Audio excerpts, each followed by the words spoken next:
రిషి సౌనక్ చేసిన ఒక తప్పు ఏంటంటే ద్రవ్యోల్బణాన్ని దారికి తెచ్చాడు. అంతకుముందు 12% దాకా వెళ్ళిపోయిన దాన్ని 2%కి తెస్తానన్నాడు, తెచ్చాడు ఆయన. అయితే తెచ్చినది జనం అనుభవించకుండా వెంటనే ఎలక్షన్స్కి వెళ్ళాడు.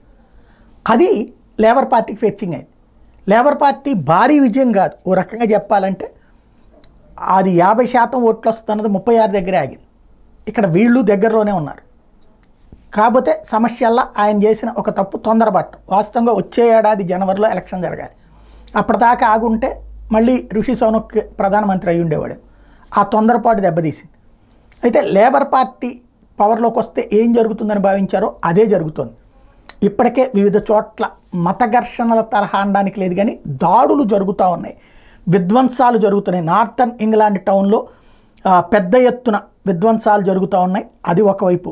మరొక వైపు వచ్చేటప్పటికి బ్రసెల్స్కి స్వతంత్రం ఇచ్చే వ్యవహారం వైపుకి అడుగులు పడుతున్నాయి.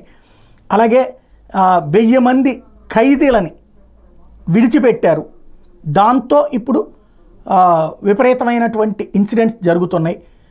టోటల్గా చూస్తే ఇక ఇంకొక 90,000 మంది శరణార్థులు ఎవరైతే గతంలో వచ్చారో వాళ్ళకి చట్టబద్ధత కల్పించేందుకు రంగం సిద్ధమవుతోంది. రాబోయే రోజుల్లో ఈ సమస్యల్ని మరి బ్రిటన్ పౌరులు కోరుకుని తెచ్చుకున్నటువంటి ప్రభుత్వం కాబట్టి వాళ్ళు ఈ సిద్ధాంతాలు ముందే చెప్పారు కాబట్టి వాళ్ళకేం నష్టం లేదేమో చూడాలి.